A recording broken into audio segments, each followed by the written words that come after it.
Well, you'll know this is TV or radio, perhaps. I'm not sure. Well, $5,000 for hearing aids is still can't hear a thing.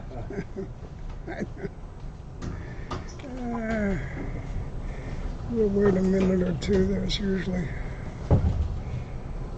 a couple other people that. There you are. Hello.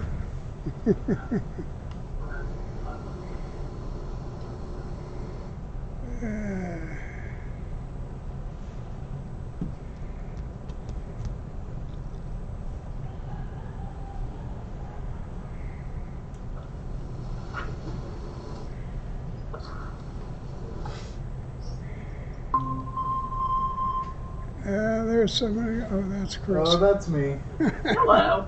Just my- There you go. Coffee. Good morning, Melissa. Good morning. How are you? I'm fine, thanks. How about you guys? Doing okay. Very well. Can't I'm complain still too playing much. on the right side of the sod, which at my age is always good. Many of my friends are not.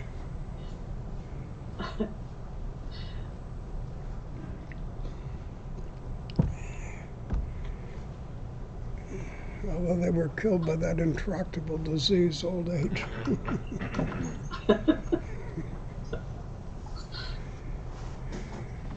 That's why it's so hard for me to take all this seriously. All right, give us a minute or two. We'll see if anybody else picks up with us, and then we'll begin. I wonder, what's the parlance now? Circle back? Is that what the White House used? I do want to just recap a couple of things from the first creation story and pick up on something that, given what's going on in the larger world, might be worth a comment at least. So I think I'll start with that because it's my favorite hobby horse.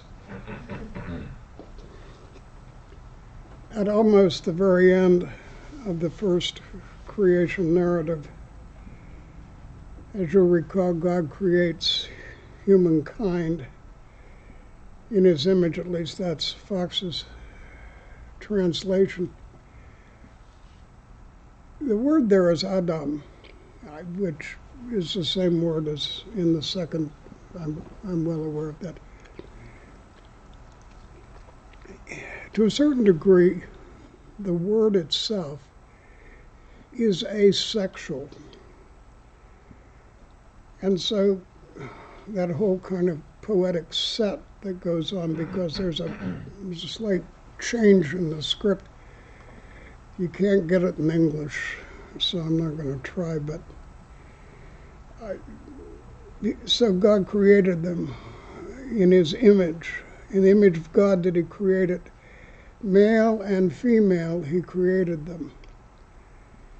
Now, in all the years of the controversies between science and the church, nobody ever took exception with that. I mean, it was so apparent.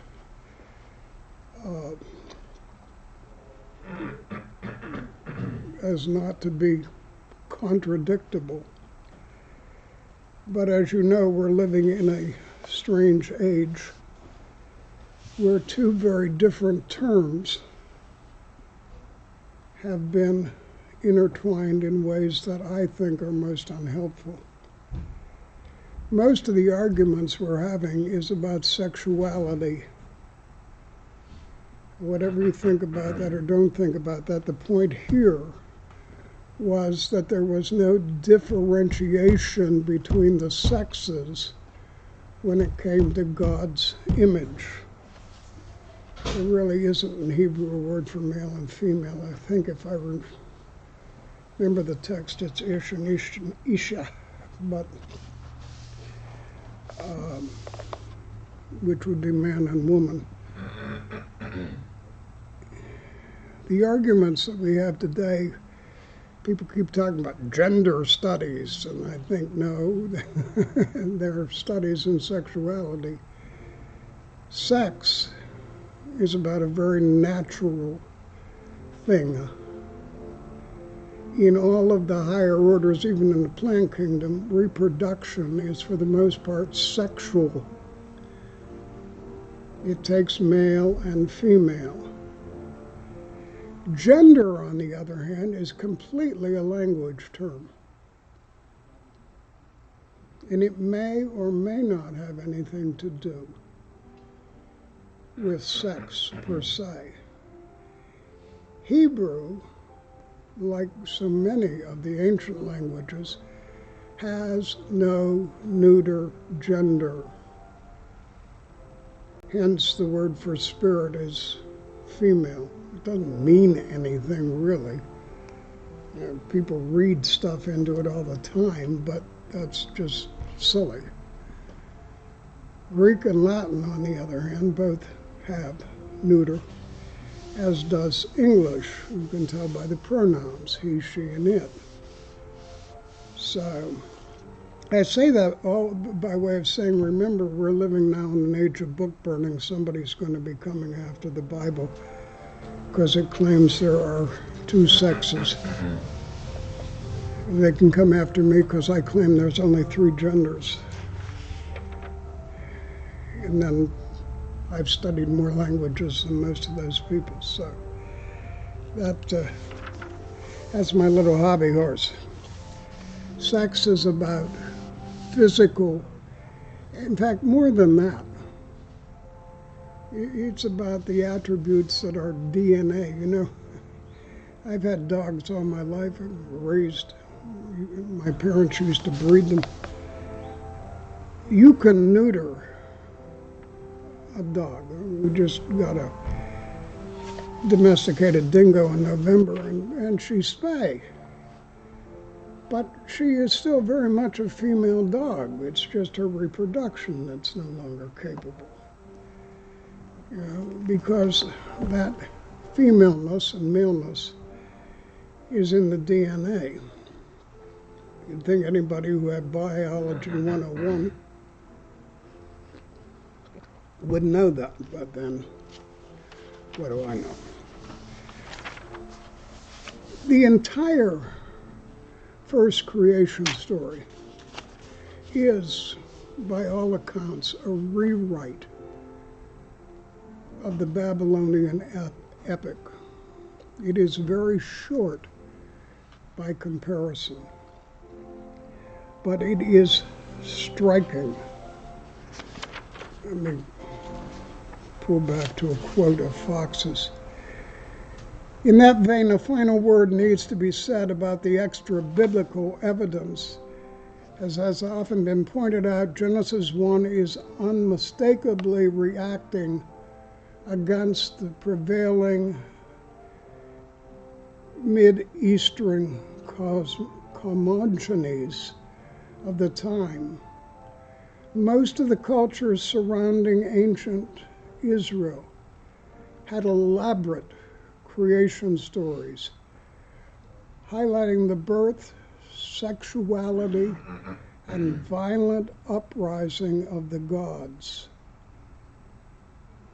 As we indicated at the outset, the concept of God presented here militates against such ideas, arguing chiefly out of admission and silence. It should also be noted that in the poetic books, such as Isaiah, Job, the Psalms, a tradition about the violent conflict of creation has been preserved. I might add there too Jeremiah.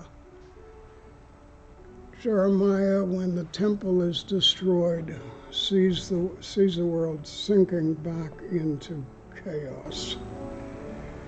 The Genesis narrative has taken much old mythological motifs as battles with the primal waters or with sea monsters and eliminated or neutralized them. What remains is both utterly simple and radical in its time. Hence Wright and the Jews and radical monotheism. the God of the Jews is very different. Those comments were made by Fox as he was discussing the first line of verse 4 of the second chapter. Remember, the break in the stories occurs at verse 4 of chapter 2. Verses and chapters all being relatively recent additions. The first part of that, these are the beginnings of the heavens and the earth. They're being created. If you get 3 scholars together, you will have 6 opinions as to whether this line belongs with the second story of creation or whether it is kind of a carry line, a line that edits these two together. It is my considered opinion, for whatever it's worth, that it belongs, and intentionally so, with the first story. One of the kind of clear signs of Genesis is all the beginnings. Rauschenschweitz, I finally found his name, and I think I pronounced it right, when he and Buber did their German version of this, claimed that this was true creation as opposed to all the sexual stuff in the Babylonian, that this was about God begetting the heavens and the earth. Now,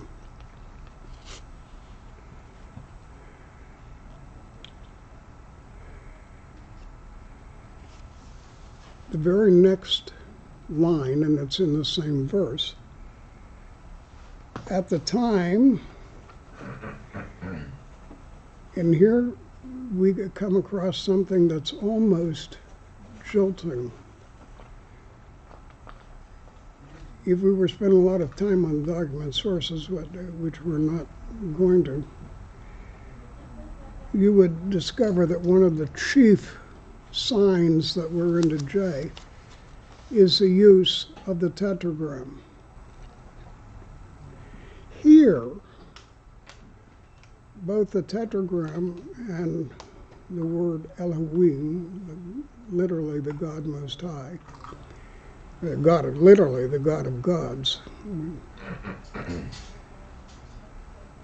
are juxtaposed.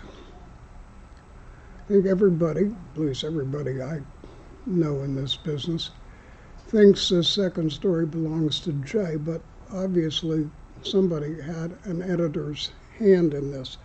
What's even more striking, and almost no translators do it this way, is that the appellation, which should read Adonai Elohim, the Lord God, and that's how you'll see it translated in almost every English translation.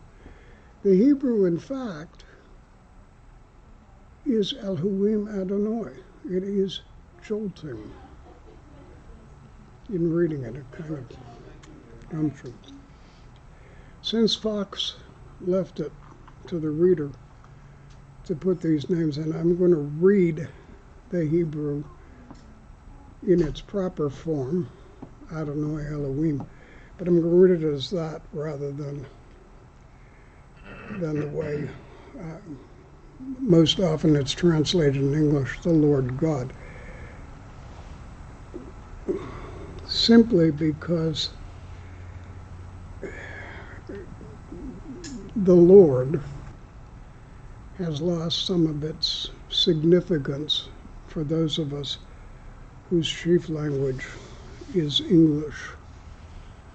Adonai was inserted in the text to remind everybody knew. As soon as somebody said Adonai, they meant Hashem, the name, the Lord.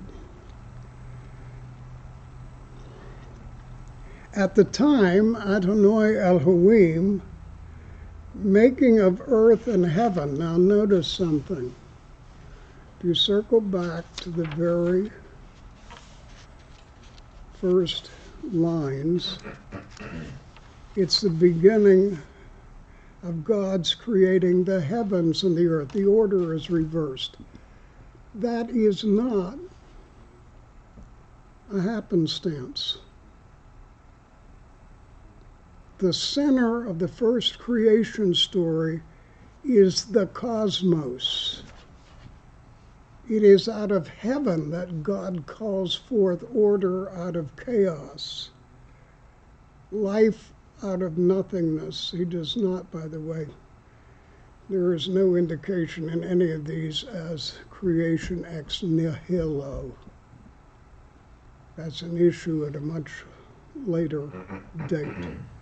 You know what I mean by that? Whether matter's pre-existent or not was simply not an issue. These are ultimately theological.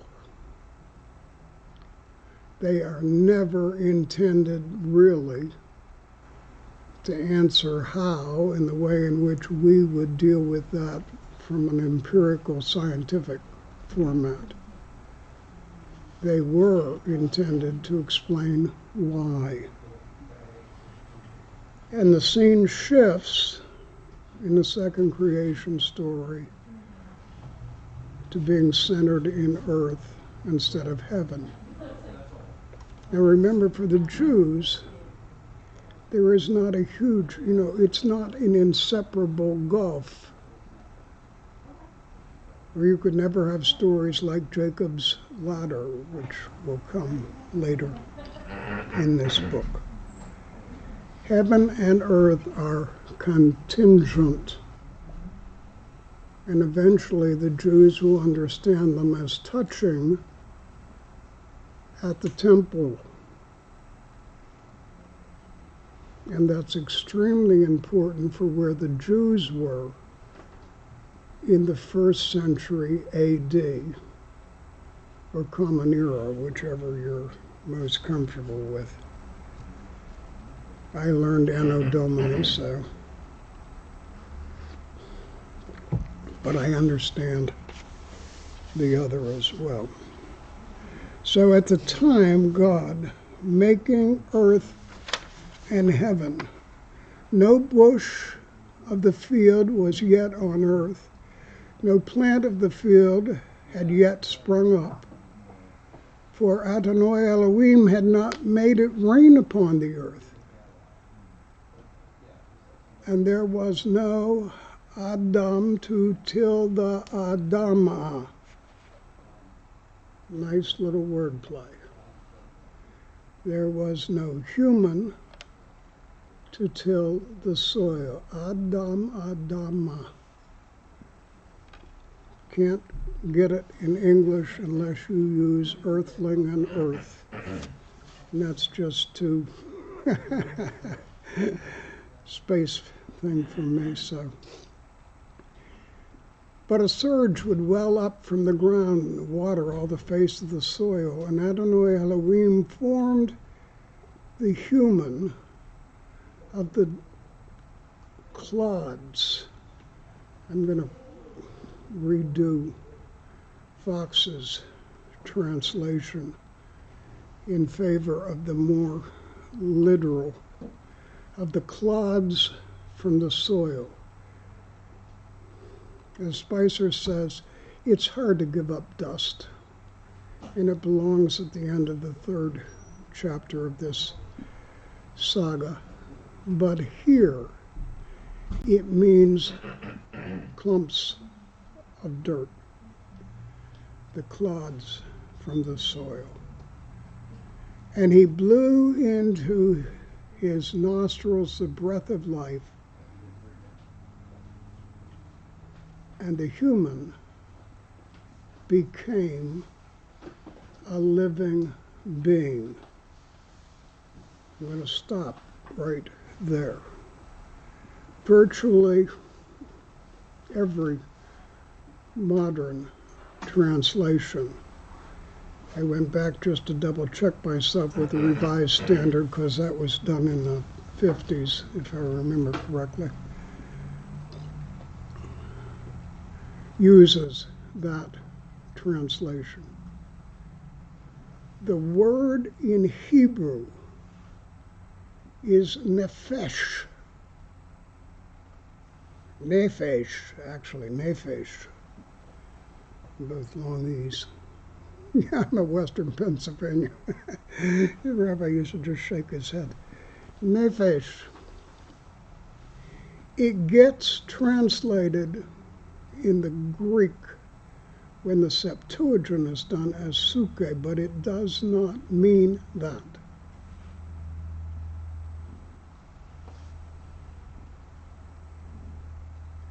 Here, the picture in verse 7 is of God making the mud man. That's literally the sense of the text. He blows into his nostrils the breath of life, and the human becomes nephesh. I know how to translate this in Yiddish. I don't think you can translate it in English because we don't have a word for it. In Yiddish, the word Mensch means something more than the German word Mensch, which you may know means man. But in Yiddish, when you say to somebody, be a Mensch, it doesn't just mean man up. It's, or he's a real Mensch. It means he's a complete being. He's whole. There is no idea in Judaism. This is maybe mind-blowing, but it's critical.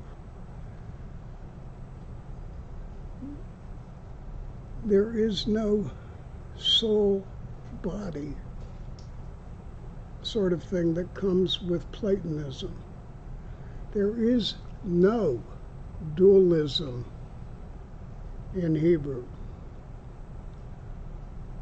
And I'll emphasize that even as we go through the next part of this story of creation with the fall. The serpent ain't good, but it ain't the devil, folks. That came later, too.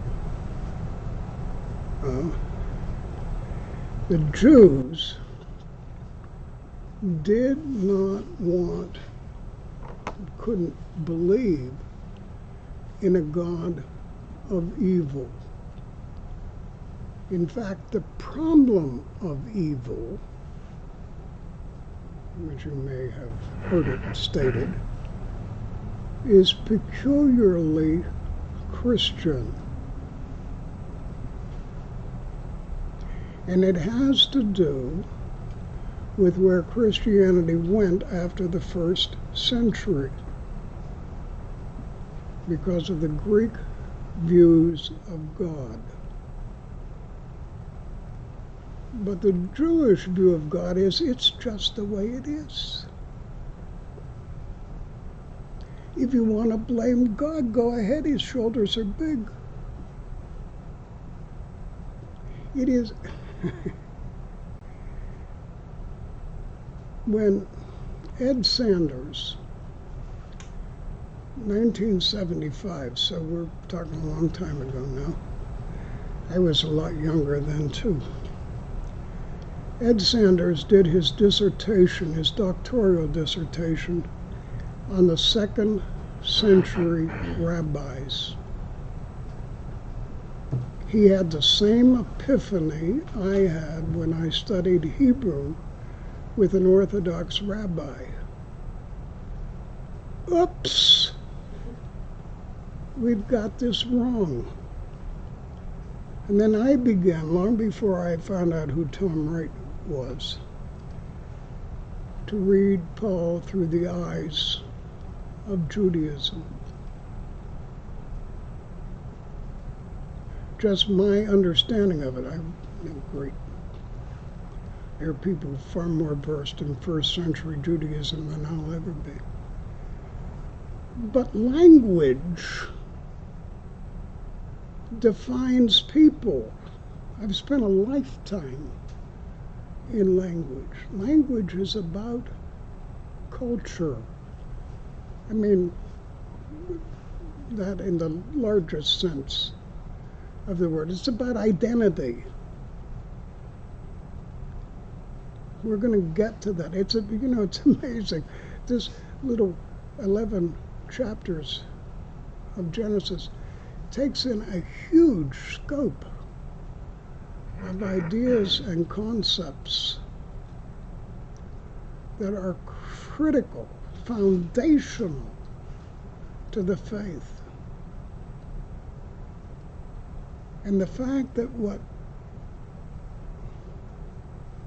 the J writer, and I'm not only am I convinced that there's a book of J that probably existed before this whole thing got compounded, I'm really not all that upset at those who suggest it was a woman. I think it's probably perfectly reasonable, given what the word Oma means in the Hebrew,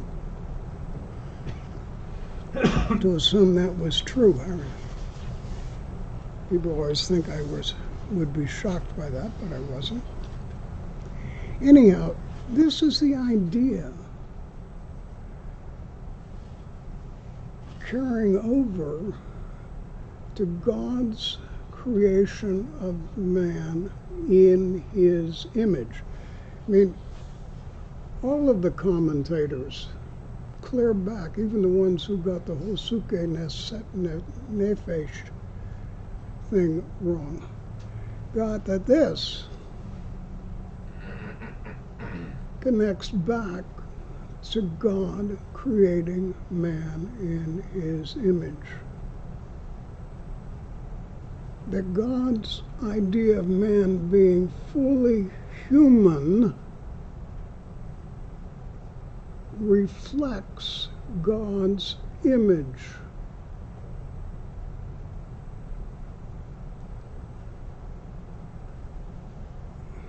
Jesus did not die so your soul could get a free pass to heaven.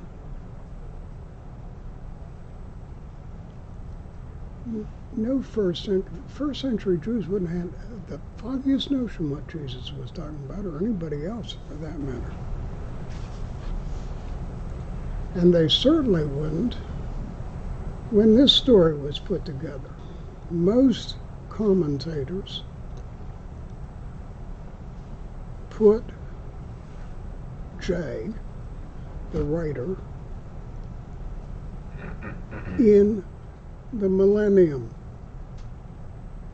In other words, he or she is back with King David, or at least in that time frame.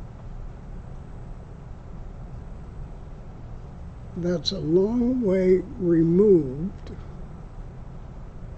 by about 400 or 500 years from the captivity. That does not mean, I might add, that the larger culture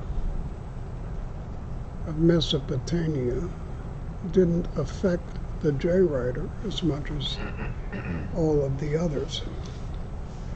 Just meant that the urgency with which the first story was put together was not something J was suffering from. Besides which, as I will point out to you, keep this filed, please, it is mostly J who gives us the story of the patriarchs. There is a reason for all those begats, among other things. It is to tie Avram in back to Adam. Anybody know how Matthew's gospel, so remember, I'm sure you know, starts out?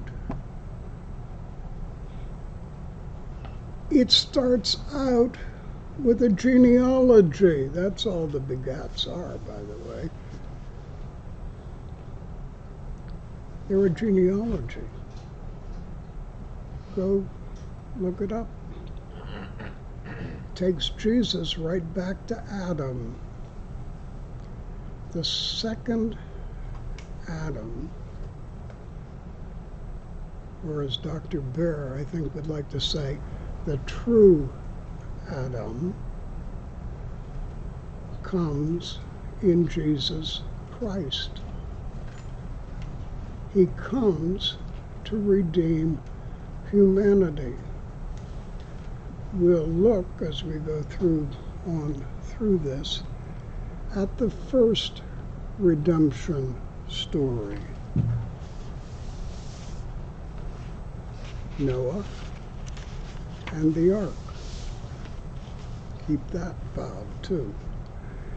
I will neatly tie it back for you because the people who put this together neatly tied it back for us.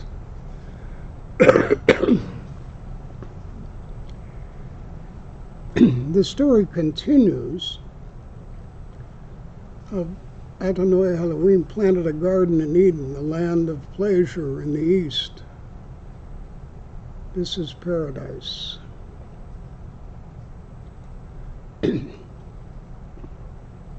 Say what you want, but when Jesus said to the thief, "This day you'll be in paradise," he wasn't talking about heaven.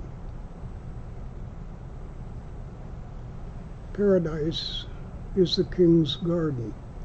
There is, interestingly enough, I'm not going to go through because some of this geography is a little complicated. The interesting thing is that in the time that I've been in this business, which is forever, originally people kept searching for Eden over in Africa because they misread a word, and I'm going to stay out of that because it's fairly technical. But more to the point, archaeologists have discovered there really was this kind of golden triangle, if you will, which spilled out onto the Persian Gulf that was extremely fruitful, and it neatly fits this. It's really amazing. I mean, this is extra biblical. This isn't people looking for the ark sort of thing. This is the continuing archaeological excavations in that area. You know, there have been some spectacular finds, not the least of which is the library at Elba. Everybody talks about the Dead Sea Scrolls. I know everybody knows about them. I'm not sure how much they know about them. In terms of Old Testament study, about the only thing they do is confirm the vocalizations were set earlier than we thought. But the library at Elba is fantastic. First of all, we uncovered Ugarit. And Ugarit is the first cousin of classical biblical Hebrew. When we did linguistical comparisons before that, we had to use the West Semitic dialects, Arabic. And that's not always helpful. And then, you know, Arabic has split into several dialects. My daughter, when she was in the Middle East, was in Qatar, and all those people speak Berber, and it's like listening to my nephew speak Calabrese. I go, yeah. Every third word I understand. But anyhow, so it's fascinating to me that here, after all these years and a whole lot of running around looking, we discover it was always where the text said it was. And God takes the human being and sets him in the Garden of Eden to work it and to watch it. And God commanded concerning the human, saying, "From every tree of the garden you may eat, yes, eat. But from the tree of the knowing of good and evil, you are not to eat from it. For on the day you eat from it, you must die. Yes, die." And now Adonai Elohim said, "It is not good for human to be alone." Now notice that in the first story of creation, man is the crowning end. Because what's going on is teleological. The purpose, the why of creation is to make man in God's image. Here, it's the same story, it's just told from a different angle, so that man is made first, and then God begins to create the animals. And like in the first story of creation, where God specifically gives man dominion over creation, here God does it in a way the Jews, certainly when Jay was writing, would have completely understood. God brings every one of them to Adam so that he may name them. There is a reason God's name is not spoken, and it's not just the third commandment, although that certainly reinforces it. Because the third commandment, remember, is about the misuse of God's name. You can't use it as a talisman.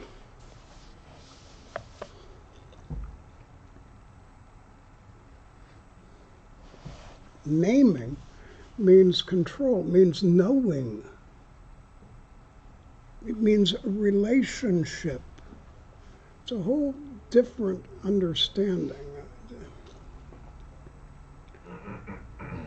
It has always been amusing to me, and it's not really not amusing. It says something. When the 79 prayer book came out, by and large, they did a very good job with what we call the pastoral offices, baptism, marriage, those sorts of things. But they left out probably one of the most important parts of the baptismal service. I mean, the absolute minimum, even in an emergency baptism, which, by the way, any Christian, in fact, any person may do, is simply the formula, "I baptize thee in the name of the Father, the Son, and the Holy Ghost." But we used to say, "Name this child," because the naming into the family of God is a significant part of the whole idea of baptismal regeneration. I put it back in when I used it, which of course I did frequently. I also put back in right after the chrismation, and I think it may have come back, I meant to look before it came over, in our own Anglican prayer book now. "I do sign thee with the sign of the cross, that thou shouldst not be ashamed to confess the faith and of him crucified, and to manfully fight under his banner against the world, the flesh, and the devil." It was just a great piece of the liturgy, should never have been. So man and creation are intimately connected.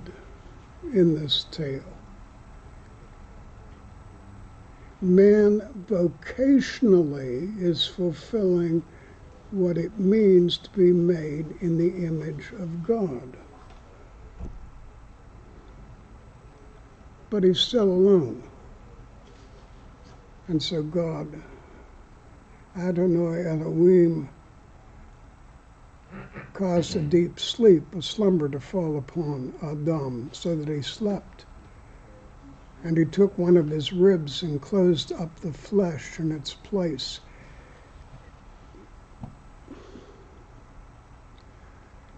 Just a note. That's our best guess on that translation. It really doesn't say rib in the Hebrew. But he did slice a side. We're pretty sure of that. Adonai Elohim built the rib that he had taken from Adam into a woman, Isha. And he brought her to the human, and the human said, "This time," this is a great translation of this text, "this time she's it. Bone from my bones, flesh from my flesh, and she shall be called Isha, for from Ish she was taken." Now, Ish is man.